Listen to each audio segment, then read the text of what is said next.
Thank you for tuning in to the Uptick. Before we dive into today's episode, I have a quick announcement from our team here at NJCTS. On Saturday, May 17th, NJ Walks for TS will be gathering at Duke Island Park in Bridgewater, New Jersey. The check-in is from 9 to 10, and the event goes until 1 p.m. Whether you plan to walk with us, participate in the family activities we've planned, or simply reconnect with others in the TS community, we hope you'll join us. You can start a team, join a team, and make a donation to help us meet our goal of raising $75,000. Again, the walk will be on Saturday, May 17th at Duke Island Park in Bridgewater. You can learn more on njcts.org and clicking on NJ Walks for TS. I always love to say this: what describes you as a person does not define you. And so because my Tourette's is something that describes me, it's not something that defines me as a person. Like, I am still a dancer. I'm a college student. And so I love to talk about this piece because we deal with our tics in all different ways. It's so cool to be able to share about some of the things that I've needed to help me along the way, which, even though we deal with our tics in different ways, we actually very similarly can struggle with the same things.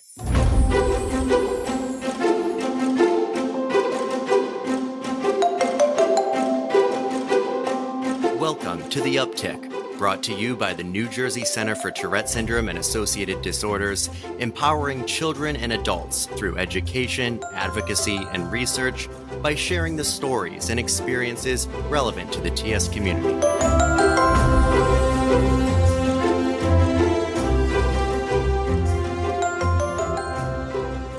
Welcome back to The Uptick. Today I'm speaking with Marissa Lazovick.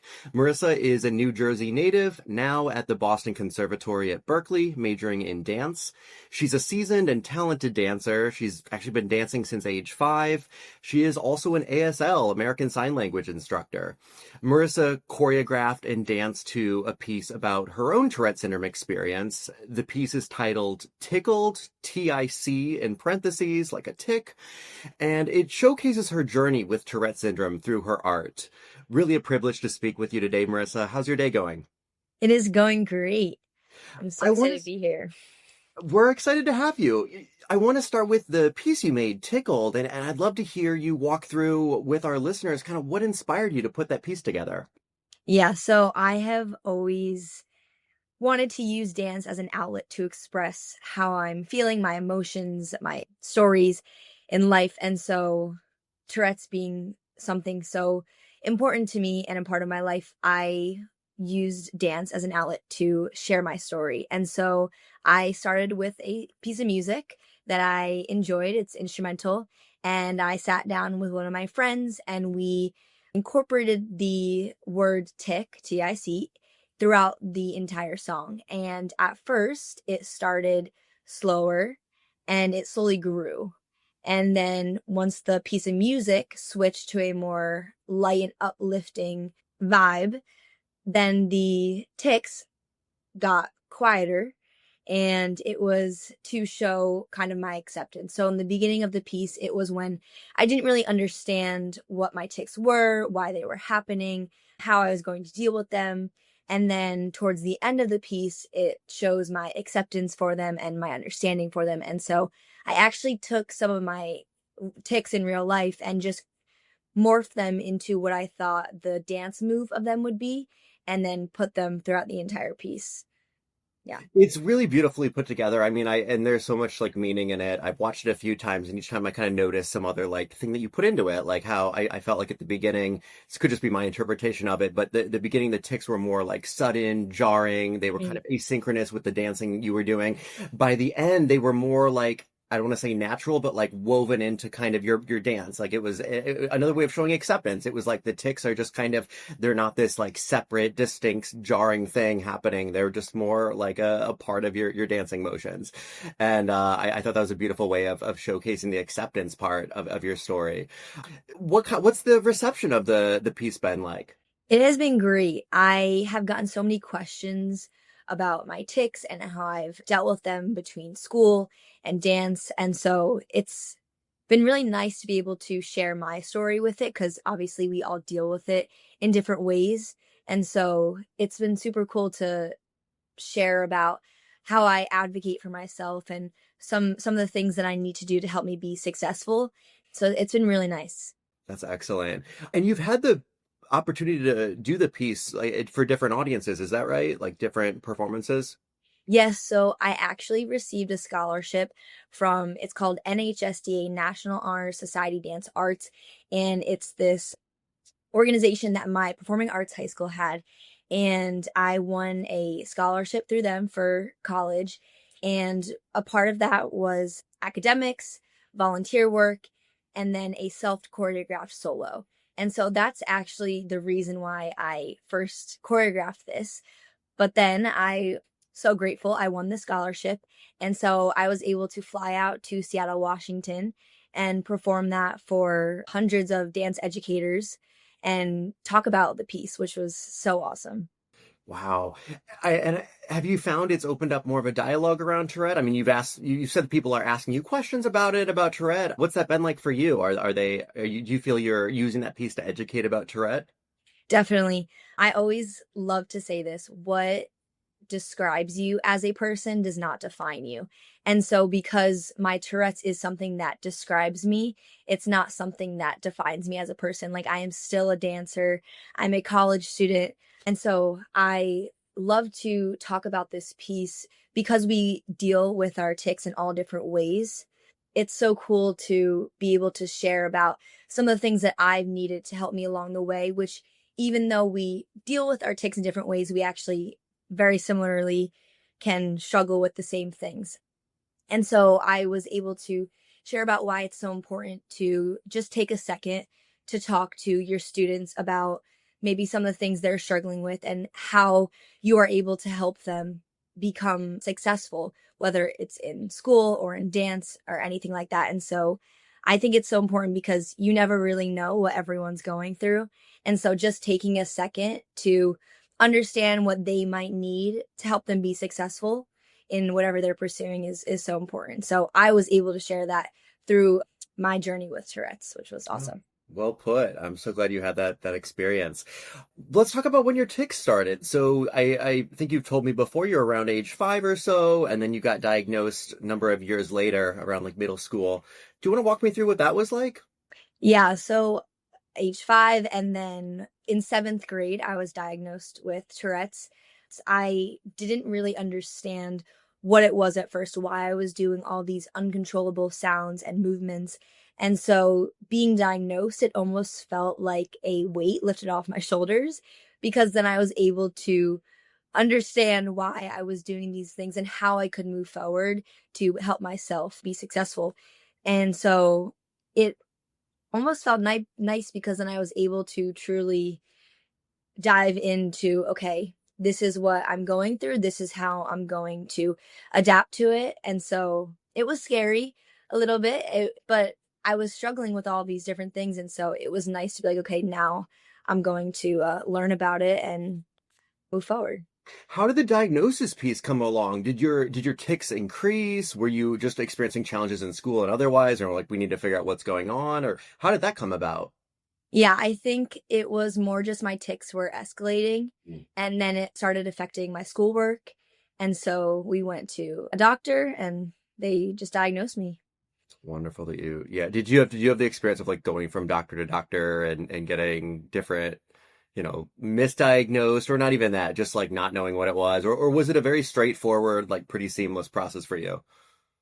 As what I remember, it was pretty straightforward. Yeah, Good. I think my like pediatrician just mentioned something to my parents. We went to a neurologist and they just diagnosed me. Yeah.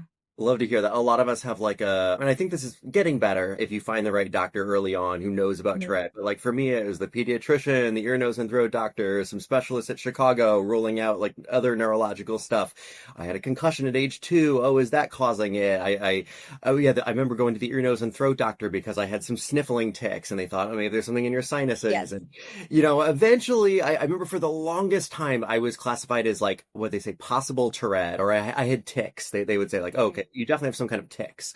And then I went, took over a year or so and then got that official diagnosis when they ruled out everything else. But happy to hear your experience was, you had doctors that knew what they were doing, knew about the Tourette label and what to look for, and that you were able to get that, without too much trouble. Once you got the diagnosis, what was that like? Did you disclose to your friends? Did you notice any big changes in school, or was it more just life as usual? I just have a name for it. Yeah, so I actually, now that I'm thinking about it, I was diagnosed with anxiety first, and then came along ADHD, OCD, and Tourette's. And so in school, I already had a 504, which is 504, which is something that allows you to have accommodations. So some of the accommodations I had were extra time on tests because I'm ticking, and things like that. And so in the school aspect of it, it wasn't too difficult. I just added Tourette's to the 504 and some of the extra accommodations I was going to need. In terms of my friends and family, I feel like my family noticed it before it was diagnosed, so it wasn't too big of a surprise. They were noticing my tics. And in terms of dance, so when I dance, I don't actually tick. I tick during rehearsals, but when I'm during a performance or on stage or anything like that, I don't. And which is so interesting to me because my mind is so focused on something else that my tics don't occur. And so I actually walked in to my studio that I was currently at, and I had a discussion with my director, and she allowed me to sit down with my entire team and share about my diagnosis and what the tics were for me and how I wanted to move forward, just because I felt that it would make me feel more comfortable in my surroundings. And so while I was very nervous to share, it was seventh or eighth grade that I did this. So like right after my diagnosis, it definitely helped moving forward because I have a sniffling tic, and rather than hearing always, oh, do you need a tissue? Are you sick? It was just now they understood, some of the tics that I was having and that I was completely okay. It was just something that was going to happen. Definitely empowering, as difficult as it can be to disclose, especially to a larger audience like that, all your dance mates at once.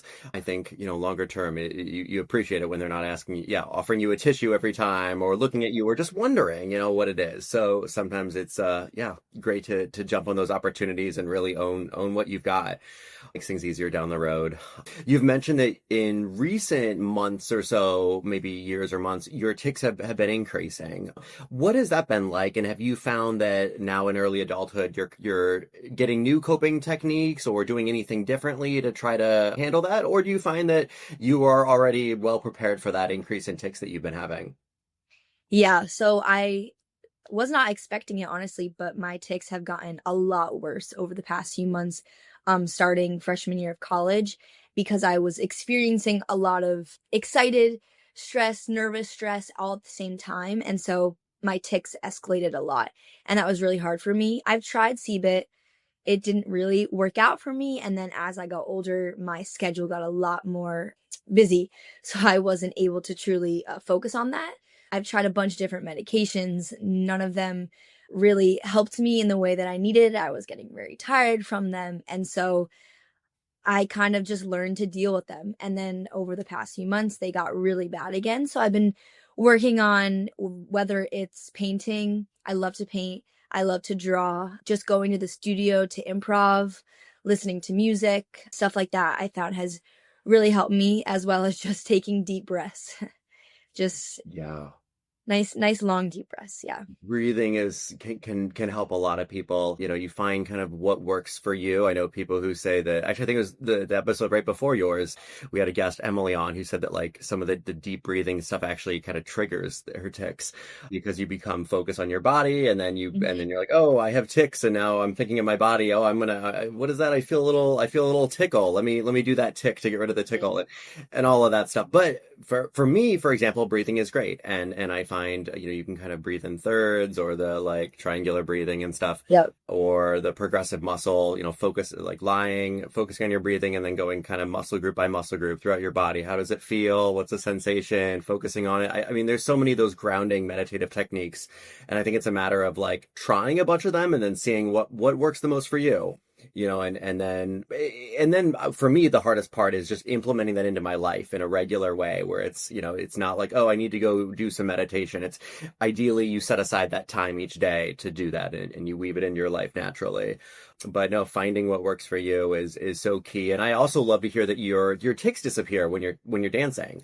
I Yeah. think it's so crucial for young people to find those activities, whatever they are, where your tics subside. Not because there's anything wrong with tics, but because we need to have some mastery over it. And they're sometimes tics are painful, sometimes they're embarrassing, sometimes they're just awkward for us to do, sometimes they're frustrating. And it's nice when we have those activities we know we can go to in those moments to alleviate our tics. For me, Right. it's talking, speaking, public speaking. For other people, it's, playing an instrument or listening to music or some kind of art. What kinds of painting do you like to do and drawing? Oh, I actually just look up recently I've been doing animals. And so I just look up a sketch of an animal. I will copy it onto like my canvas and then I'll just paint it in whatever colors I like. So I usually after a long day of dance like to come back to my room and just sit down for about an hour and just paint and listen to music or put a TV show on in the background and just focus on that. Yeah. And I want to highlight to our listeners what you mean by a long day of dance. You were telling me what it's like 9 to 4 or something. Yeah. Yeah, 9 to 4, and then usually my academic class after for about an hour and a half, and then finally I get to come back to my room. Wow. What do you do for your body when you're dancing that much? Do you benefit from like massages, from baths, or is this just not an issue? Are you just like you can do that much dancing every day and day out? Definitely a nice warm up for sure. Every morning we have a ballet class, and that definitely helps starting out slow. And then at night, just a lot of icing, using my massage gun, like self massaging, and then probably just like a nice hot shower. Yeah, no, that makes a lot of sense. I could see it being it can flare up muscles and stuff very easily. Do you find when you come home after a day of dancing, the tics tend to get worse? Is that when they come out? Yeah, I definitely found, and when I was younger too, I was in school and I naturally tried to hold in my tics and not do them. And so the second I got home around my family where I felt super comfortable, all of my tics would just come out and explode. And so I find that here too. The second I get back to my room, it's just a lot of my tics come out, which is why I find it helpful to paint for an hour or do something that might help just relax me to hopefully bring down the level of tics. Because, like you said, I'm not ashamed of having tics, but sometimes it can get really hard to handle, as well as some of the tics are very painful. And so, just finding that thing that helps my tics calm down for a second is really helpful. Makes a lot of sense. And I don't know if you have roommates or like living mates or any in that sense, but have you spoken to each of them about your co-occurring conditions and your tics? So I actually live in a single for the Oh, great. reason of when I get home from a long day, my tics completely just come out. And so having that space alone has been very helpful because I hold them in during the day and then when I come home, they just all release. And so having that space to take a second by myself has been very helpful. But I my no, yeah, all my close friends, know. I found it easier to just tell them right away rather than hold it in because then it just makes me feel more comfortable around them and just, "Hey, I have Tourette's. This is, what you might see me doing or might hear," and that's just what it is.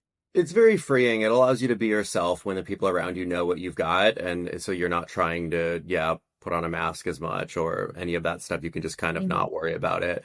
But that's great. Are there dancing competitions coming up that you're preparing for, or paint kind of like what the world of dancing, competitive dancing looks like for us? So what you're in school right now, training to be a dancer, 9 to 4 plus, you're doing this stuff. Do you have like regular competitions you compete at, or am I mischaracterizing it?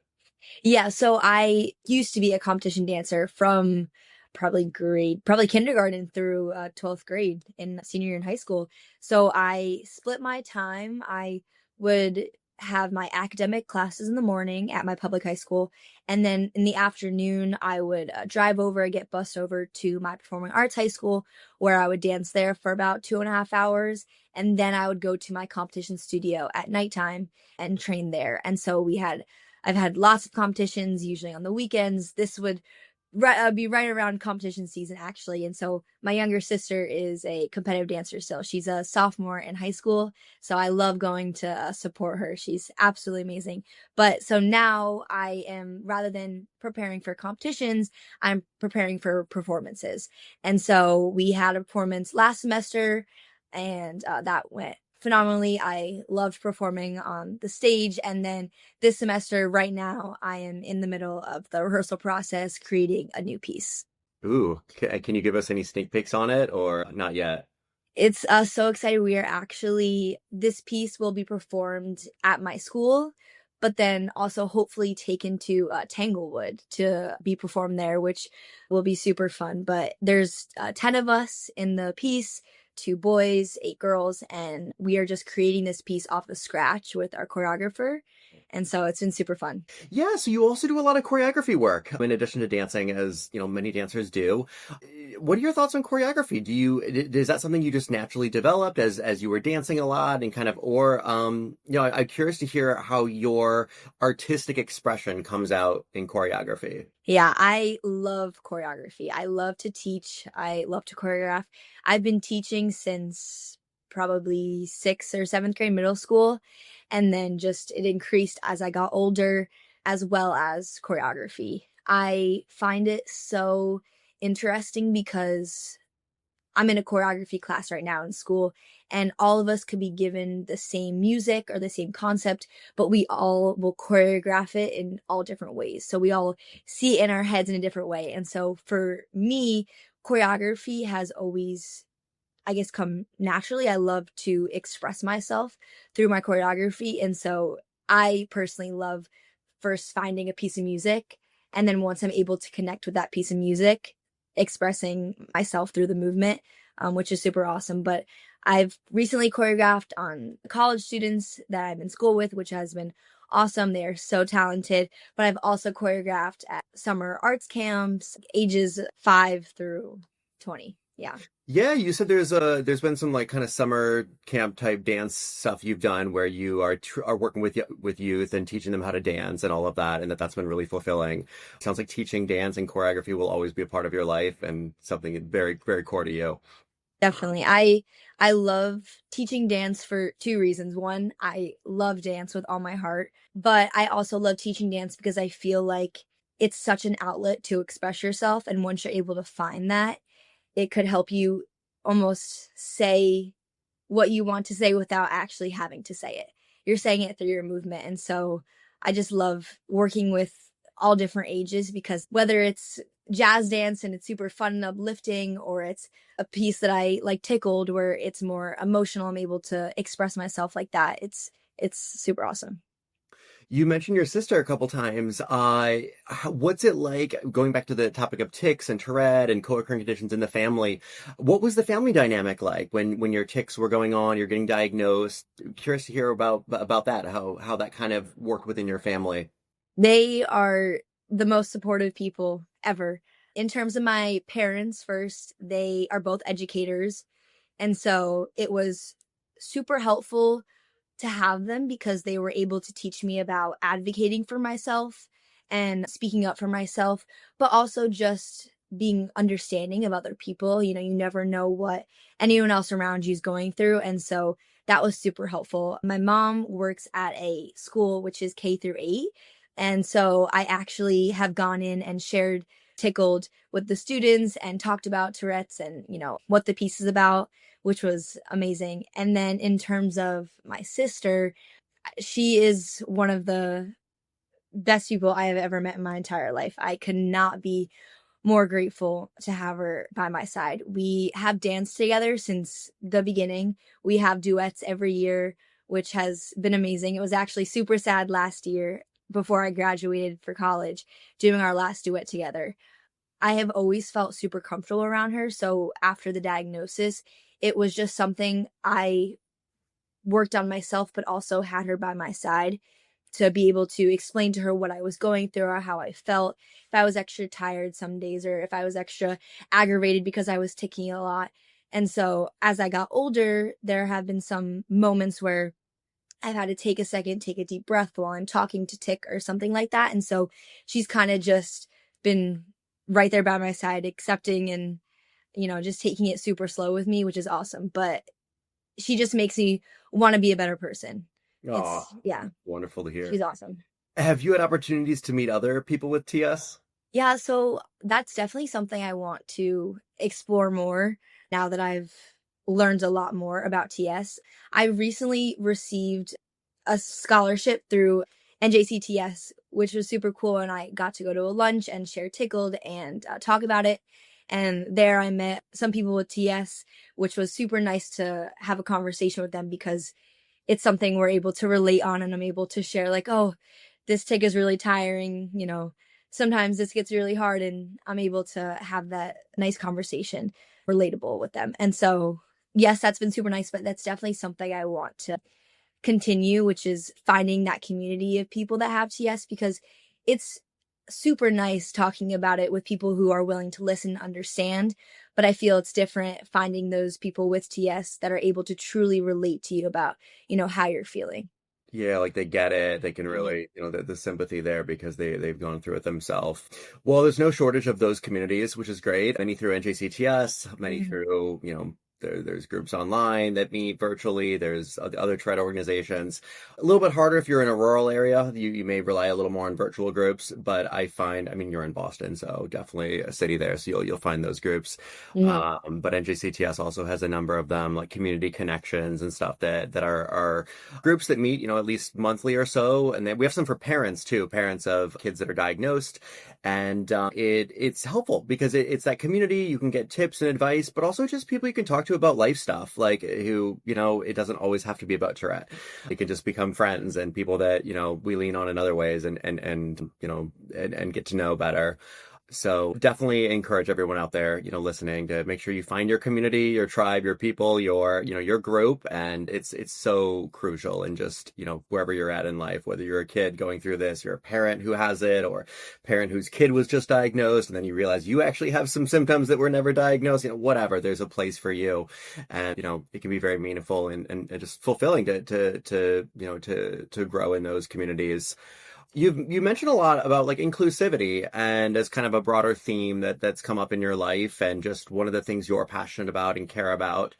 Curious to hear how you define inclusivity and sort of what that means to you. Yeah, because of my parents, they are big on volunteering. And so I've been doing it my entire life and just learning about all different types of people. And I think being inclusive is so important because I feel everyone could be successful and be their best self as long as they're given the tools to allow them to do that. And so for me, being inclusive is taking a second to understand a person. Who is Marissa and how is she going to be successful and what are the things she enjoys and, how can I relate to her?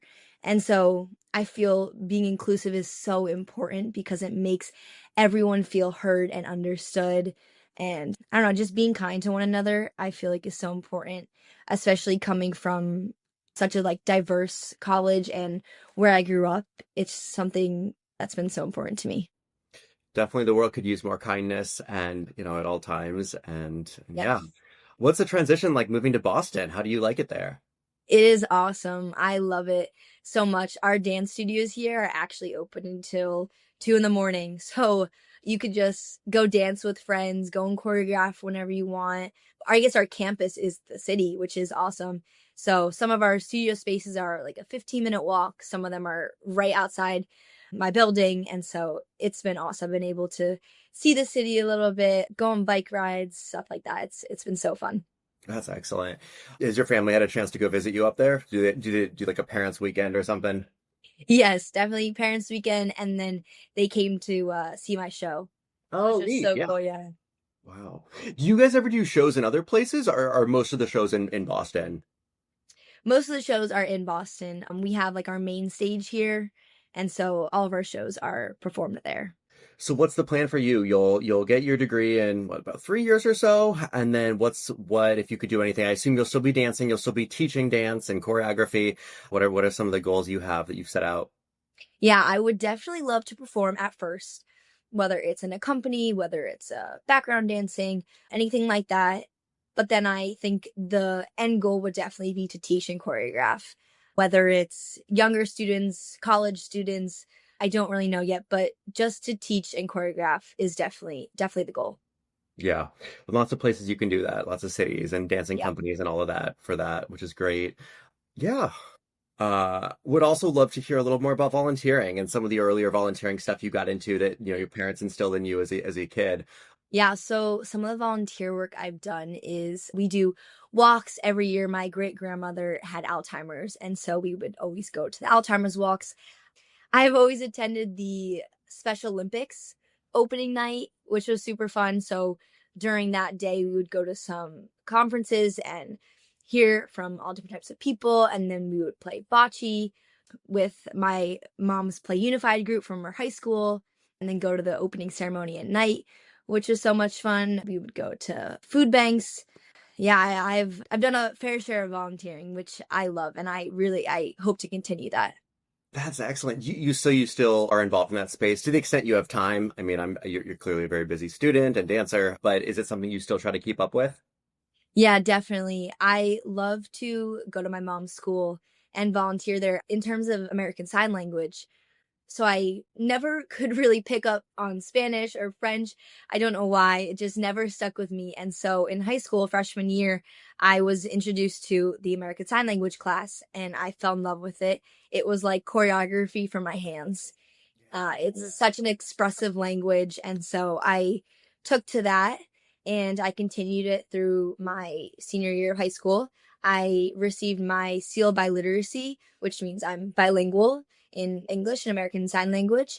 And so I volunteered at my mom's school each Friday over Zoom with grades first through fifth. And so I taught basic signs as well as discussed inclusivity and kindness towards all people because I feel that even just learning a few signs, maybe how to figure spell your name or how to introduce yourself or how to ask someone how they're doing, it's going to make them feel that much more included and comfortable in their space. So that was super fun, but I love to volunteer there and just teach basic signs and stuff like that.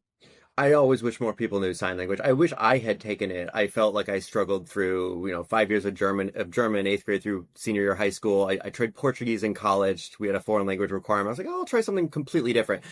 I struggled with both. And I consider myself a pretty decent English speaker, but learning, and I love reading and writing and stuff, but learning foreign languages was so difficult for me. I even got symptoms of like echolalia and palilalia that I've never had in any other context. Like my professor would say something in Portuguese and I had this little like rule in my head, and I call it that because it felt like a tick. I had to repeat what she said, like whisper it as best I could, and then my brain could process it. Yep. Like, and sometimes I'd have to like repeat it multiple times, like whatever she said. And I had all these like strange symptoms that I've just never had before. And it just beyond that, just like as an adult, it's harder to learn a language. But I always wish that I had just like done something like ASL in college, or if they had offered it in my high school, I would have done that. Also, it's just such a great language to know for being an ally to neurodivergent community and for people with disabilities. Definitely. It's like our kind of language in a way. So I love that you've learned that. Do you have people in your life, not in a teaching capacity, but like friends that also know ASL that you can just sign to, or do you find it's an uncommon thing? Not many people know it. So my sister actually knows American Sign Language as well, which is Oh, super fun because sometimes we'll have secret conversations with yes, yes, parents and yeah. they won't know So your what we're parents don't saying. know, just you and your sister do. Yeah, my dad knows a little bit. We've taught him a little bit, so he knows some signs. But my mom doesn't really know sign language, and my sister and I are fluent in it. So it's been very fun to communicate with each other. The one secret, like selfish reason I want to learn another language is so that I can be out in public with like a friend or partner or like whatever, and we can like communicate to each other. Oh, I'm really frustrated or something, and not have the people around us know what we're saying. I just think that's like Exactly. that'd be so fun and feel so like mischievous and whatever. I don't know. So I would love to be fluent in another language like that and have them also know it and a friend or someone and that would be fun. But do you have actually, on this note, any, languages are so difficult to learn, ASL included. Are there any great online resources you can recommend for people that are trying to learn? That is a great question.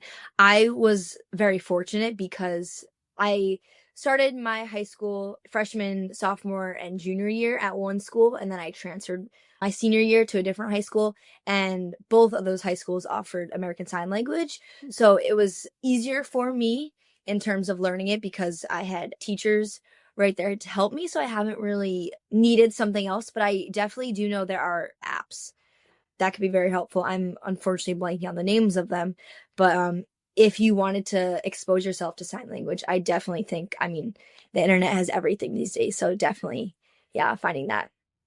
No, it makes sense. And Marissa, when you think about tips or advice for other people with Tourette or co-occurring conditions, anything in particular come to mind that you would tell like a young person who's just been diagnosed? Yeah, I mean, I said it before, but I love the idea of what describes you doesn't define you. While am not ashamed of my tics, at first it was really hard for me to talk about because I didn't truly understand it yet. And so I would just say, take it slow, take it day by day, because my tics changed constantly. My tic level escalated, they lowered.